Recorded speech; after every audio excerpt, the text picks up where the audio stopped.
రేపు శనివారం రోజు మర్చిపోకుండా 2 పసుపు కొమ్ములతో ఇలా చేయండి. 2 పసుపు కొమ్ములతో ఇలా చేస్తే చాలండి. ఆ స్వామివారు మీకు కావాల్సిన ఐశ్వర్యాన్ని ఇస్తాడు. అలానే కాకుండా మీ సమస్యలన్నీ తీరిపోతాయండి. చాలా అద్భుత ఫలితం రావడం అనేది మీరు చూస్తారని చెప్పవచ్చు. మీరు కోరిన కోరికలన్నీ ఖచ్చితంగా నెరవేరుతాయండి. అందువల్ల ఏంటంటే శనివారం తిథి రోజున మర్చిపోకుండా ఈ పరిహారం చేసి ఆచరించండి. అలానే ఏంటంటే పసుపు కొమ్ములు పరిహారం చేయడం వల్ల మన సమస్య ఎంత పెద్దదైనా సరే తీరిపోవడానికి అవకాశం ఉంటుందండి.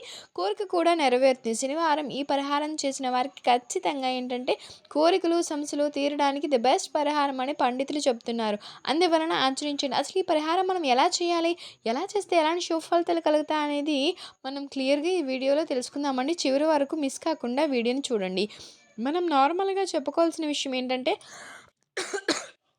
శనివారం సూర్యోదయానికి ముందు నిద్ర లేచి తలస్నానం చక్కగా అన్ని పనులు చేసుకున్న తర్వాత దీపారాధన చేసుకోవాలండి.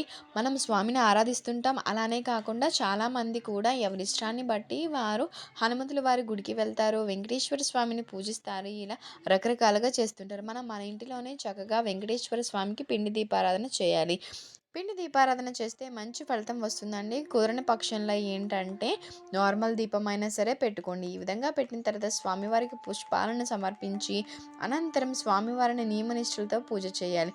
పూజా కార్యక్రమాలన్నీ మనం చేసుకుంటే చాలా మంచిది. శనివారం ఎంత లేని వారైనా సరే చిన్న దీపం పెడితే చాలండి, చాలా మంచిది. అలానే పచ్చకర్పూరంతో హారతి ఇవ్వండి, చాలా మంచిది. వెంకటేశ్వర స్వామికి చాలా ఇష్టం. పెద్ద పెద్ద సమస్యలు వస్తున్నాయి, తీరట్లేదు, ఏం చేయాలో అర్థం కావట్లేదని బాధపడుతుంటారు కదా, అలాంటి వారు 2 పసుపు కొమ్మలు తీసుకుని శనివారం పూట ప్రహారం చేయండి.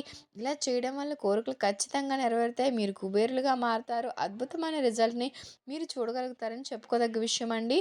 మనం ఏంటంటే అందరి ఇళ్లల్లో పసుపు కొమ్ములు ఉంటాయి కదా, పసుపు కొమ్ముల్ని నార్మల్గా లక్ష్మీదేవికి అత్యంత ఇష్టమైనవి. పసుపు కొమ్ములతో మనం పరిహారం చేస్తే ఖచ్చితంగా మనం చేసే పరిహారం సిద్ధిస్తుంది. కోరిన కోరిక నెరవేరడానికి అవకాశం ఉంటుంది. పురాణ గ్రంథాల ప్రకారం ఏంటంటే శనివారం మనం చక్కగా పసుపు కొమ్ము పరిహారం చేస్తే ఖచ్చితంగా పరిహారం వస్తుందని చెప్తున్నారండి. మీకు పెద్ద కోరిక ఉంది, అది తీరట్లేదు, ఒక్కోసారి శనివారం పసుపు కొమ్ము పరిహారం చేయండి, కోరిక తీరడానికి అవకాశం ఉంటుందండి. నార్మల్గా మన కోరికలు ఉంటే ఉద్యోగం కావాలి, వృత్తి బాగుండాలి, వ్యాపారం బాగుండాలి, కోరుకున్నది జరగాలి, లేదా చక్కగా వివాహం జరగాలి, మన పిల్లల పరంగా కానీ ఏదైనా సరే కోరికలు కోరుకుంటూ ఉంటాం. అవి తీరిక మనం చాలా చాలా బాధపడుతుంటాం, ఇబ్బంది పడుతుంటాం, ఏం చేయాలో అర్థం కాదు కదా. అలాంటి వారు ఏంటంటే శనివారం పూట ఈ చెప్పే విధంగా ఈ చిన్న పరిహారం చేయండి, చక్కగా ఉపయోగపడుతుంది, మంచి రిజల్ట్ వస్తుంది, జీవితం అనేది మారిపోతుంది. 2 పసుపు కొమ్ములు మన కోరికల్ని, సమస్యల్ని పూర్తిగా తీర్చేసి మనకు అన్ని విధాలుగా బాగా కలిసొచ్చేలా చేస్తాయండి.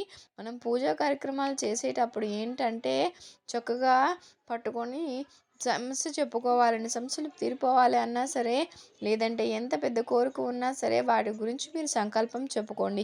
ఈ విధంగా చెప్పుకున్న తర్వాత పసుపు కొమ్మలు 2 కూడా స్వామివారి పటం ముందు పెట్టండి.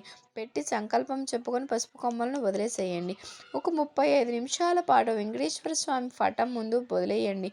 వదిలేసిన తర్వాత 35 నిమిషాల తర్వాత 2 పసుపు కొమ్మలు తీసుకుని రావి చెట్టు ఉంటుంది కదా, రావి చెట్టు అందరికీ తెలిసిందే. రావి చెట్టు ఏంటంటే దేవతా వృక్షం. ఒకవేళ మీకు దగ్గరలో రావి చెట్టు లేదు, ఏం చేయాలి అంటే వేప చెట్టు దగ్గరికైనా వెళ్ళండి. గుర్తుపెట్టుకోండి, 100% ఫలితం వస్తుంది. 100% ఫలితాన్ని చూస్తారు. మీరు కుబేరులు అవుతారు. అద్భుతమైన రిజల్ట్ని మీరు చూస్తారని చెప్పుకోదగ్గ విషయం అండి. కాబట్టి ఖచ్చితంగా ఈ పరిహారం శనివారం పూట చేయండి. అందరి ఇళ్లల్లో పసుపు కొమ్మలు ఉంటాయి. చిట్టివైనా చిన్న చిన్నవైనా సరే పర్వాలేదు, అవైనా సరే రెండింటిని తీసుకొని, లేదా నార్మల్గా పెద్దగా ఉండేవైనా పొడవుగా సన్నగా ఉంటాయి కదా, అవైనా పర్వాలేదు, కానీ 2 పసుపు కొమ్ములు తీసుకోండి. 2 పసుపు కొమ్ములు కూడా సమస్యలు తీర్చడానికి, కోరికలు నెరవేర్చడానికి ఉపయోగపడతాయండి. అందువలన ఇలా ఆచరించండి. 2 కూడా స్వామివారి పటం ముందు పెట్టి దీపు నైవేద్యాలు పెట్టండి. నైవేద్యం అంటే చిన్న బెల్లం ముక్క పెడితే చాలండి. తర్వాత 2 పసుపు కొమ్ములు స్వామివారి పటం ముందు పెట్టి తీసుకోవాలి. ఒక 30 నిమిషాల వరకు అలా ఉంచేసేయండి. వీలైతే ఒక గంట వదిలేసిన తర్వాత రావి చెట్టు దగ్గర తీసుకెళ్ళిన తర్వాత రావి చెట్టుని తాగండి. వేప చెట్టు ఉంటే వేప చెట్టుని తాగండి. అవి కూడా లేవు మాకు, ఎలా అంటే మర్రి చెట్టు ఉంటుంది కదా, అది కూడా ఉంటే చూడండి. ఇవి కూడా దేవతా వృక్షాలండి. దేవతా వృక్షాలు అనేవి రావి చెట్టు ఉంటే చాలా మంచిది. రావి చెట్టు దొరకకపోతే మ్యాక్సిమం వేప చెట్టు ఉంటుంది కదా, మ్యాక్సిమం చూడండి. ఇలా చూసి ఈ పసుపు కొమ్మలు తెచ్చుకొని మీరు వెళ్ళే నమస్కారం చేసుకోండి. ఎందుకంటే పచ్చని వృక్షాలు, దేవతా వృక్షాలు, అందులో పచ్చగా ఉండే వృక్షాలుగా పరిగణిస్తాం. దేవతలు, దేవుళ్ళు నివసిస్తారని చెప్తూ ఉంటారని కొన్ని శాస్త్రాలు, పురాణాలు పెద్దవాళ్ళు చెప్తారు కాబట్టి ఎక్కడైనా సరే మనం పరిహారం చేసేటప్పుడు చెట్లను తాకి నమస్కారం చేసుకోండి. ఖచ్చితంగా సిద్ధిస్తుంది, మంచి ఫలితం కలుగుతుందని చెప్తారండి.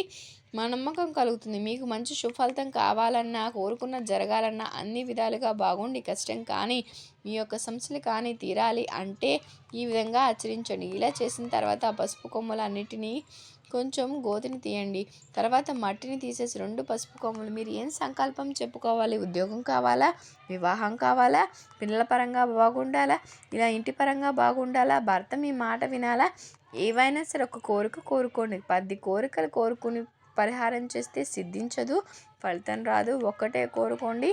లేదంటే ఆ సమస్య ఏదైనా సరే ధనానికి సంబంధించింది కానీ, ఎక్కడైనా పెట్టుబడులకు సంబంధించిన సమస్య కానీ, డబ్బుకు సంబంధించింది కానీ ఒక కోరిక కోరుకోండి. లేదా ఒక సమస్య చెప్పుకోండి. తీరని సమస్యతో బాధపడుతున్నా ఏదైనా సరే ఉన్నా కోరిక చెప్పుకోండి. ఒక్కటి చెప్పుకోండి. చెప్పుకున్న తర్వాత ఏంటంటే స్వామివారి పటం ముందు పెట్టి ఒక 35 నిమిషాలు, 36 నిమిషాల తర్వాత తీసేస్తారు కదా. తర్వాత చెట్టుకు నమస్కారం చేసుకొని కొంచెం గోతిని తీసి మట్టిని తీసేసి అందులో ఈ 2 పసుపు కొమ్మలు పెట్టేటప్పుడు కూడా మీరు వెంకటేశ్వర స్వామి పటం ముందు ఏ కోరిక అయితే కోరుకుంటారో అక్కడ కూడా అదే చెప్పుకొని పసుపు కొమ్మలను అందులో పెట్టి మట్టిని చేయి. ఇలా చేయడం వలన ఏంటంటే ఒక సమస్య గురించి చెప్పుకున్నాం. ఇప్పుడు మనకి ఎవరైనా డబ్బు ఇవ్వాల్సి వస్తుంది, వారు ఇవ్వట్లేదు, రేపు ఇస్తామా తర్వాత అంటూ ఉంటారు, కానీ డబ్బు ఇవ్వట్లే. ఎందుకు ఇవ్వట్లా అర్థం కావట్లా. అలా ఏంటంటే మధ్యలో మనకు తెలియకుండా డిస్టర్బెన్సెస్ ఉంటాయి కదా, అవి చెడు వల్ల ఉంటాయి. ఆ చెడు తొలగిపోవడానికి కూడా పసుపు పరిహారం ఉపయోగపడుతుంది. వివాహం కావాలనుకుంటున్నారు, వివాహం కుదరట్లేదు, ఎందుకు అర్థం కావట్లా, సంబంధాలు వస్తున్నాయి, వివాహం జరగట్లేదని బాధపడుతుంటారు, భయపడుతుంటారు. అలాంటి వారి మధ్యలో ఏదైనా సరే ఇబ్బంది ఉంటుందో అది తీసేయడానికి, దాన్ని తొలగించుకోవడానికి, ఏదైనా చెడు ప్రభావం ఉంటే దాని నుంచి బయటపడడానికి అన్ని విధాలుగా బాగుండి చక్కగా కలిసి రావడానికి ఉపయోగపడే పరిహారం అండి. చక్కగా యూజ్ అవుతుందండి ఈ పరిహారం అనేది. పసుపు కొమ్ము ఎప్పుడైనా సరే చెడుని తీసేయడానికి చాలా చక్కగా పనిచేస్తాయండి. శుభాలను కలగజేస్తాయి, శుభాలు కలిగేలా చేస్తాయి, ఆ శుభాలను దూరం చేస్తాయి, దరిద్రాల నుంచి బయటపడేస్తాయి, దరిద్ర బాధలకు లేకుండా ఉపయోగపడేవి. కాబట్టి శనివారం ముఖ్యంగా ఈ పరిహారం కనుక మనం ఆచరించినట్లయితే చాలా మంచి రిజల్ట్ రావడం మనం చూస్తాం. మన కళ్ళతో మనం చూసి ఆశ్చర్యపోతామని చెప్పుకోదగ్గ విషయం. కాబట్టి శనివారం తిథి రోజున ఖచ్చితంగా ఇలా ఆచరించండి, మంచి ఫలితం పొందండి. జీవితంలో ఉండే కష్టాలు ఏవైనా సరే 10 కోరికలు కోరుకొని పరిహారం చేస్తే అది ఫలించదండి, సిద్ధించదండి, పెద్ద ఫలితాలనివ్వదు. ఒక్కటి మాత్రమే కోరుకోండి, ఒకటి జరిగిన తర్వాత ఇంకొకటి కోరుకోండి. మనం చేతిలో పనే కదా. శనివారం పరిహారాలు చేసుకుంటే ఖచ్చితంగా సిద్ధించి మంచి ఫలితాలు కలుగుతాయి. దైవానుగ్రహం కలుగుతుంది, ప్రకృతి అనుగ్రహం కలుగుతుంది, సమస్య తీరుతుంది, కోరిక తీరుతుంది. మనం ఏదైతే అనుకుంటున్నామో జరగడానికి కూడా అవకాశం ఉంటుందని పురాణ గ్రంథాలు చెప్తున్నాయి. కాబట్టి విధి విధానంగా ఆచరించండి. ఇలా మట్టిని తీసి పసుపు కొమ్మలు పెట్టి వెనక్కి తిరిగి చూడకుండా ఇంటికి వచ్చేయండి. ఇలా చేయడం వల్ల మంచి జరిగి అద్భుతమైన రిజల్ట్ వచ్చి జీవితం మారడం జరుగుతుందని మీకు కోరింది జరుగుతుంది. బట్ ఏంటంటే టైం పడుతుంది. 21 రోజుల్లో ఫలితం చూస్తారు, లేదా ఒక 11 రోజుల్లో చూస్తారు, కానీ వితిన్ సెకండ్స్లో ఫలితం పొందడం అనేది ఉండదు. కొంచెం సమయం అనేది పడుతుంది. అలానే సమయాన్ని బట్టి మన యొక్క సమస్య తీరుతుంది అని చెప్పొచ్చండి. ఆ వెంకటేశ్వర స్వామి అనుగ్రహం కలుగుతుంది. ఆ ఏడుకొండల వాడు మన వెనక ఉండి మన కష్టాలు తీర్చి అంతా బాగుండేలాగా చేస్తారని శాస్త్రాలు చెప్తున్నాయి. కాబట్టి ఖచ్చితంగా ఆచరించి మీ జీవితాన్ని మార్చుకోండి. ఇతరులతో పంచుకోకుండా చేయండి, మంచి రిజల్ట్ వస్తుంది. జీవితం మారిపోయి మంచి జరగడానికి అవకాశం ఉంటుందని పురాణ గ్రంథాలు చెప్తున్నాయండి. మీకు కనుక ఈ వీడియో నచ్చినట్లయితే లైక్ చేయండి, షేర్ చేయండి, సబ్స్క్రైబ్ చేయడం మర్చిపోకండి. కొత్తగా వాచ్ చేస్తున్నట్లయితే thank you for watching. Thank you so much.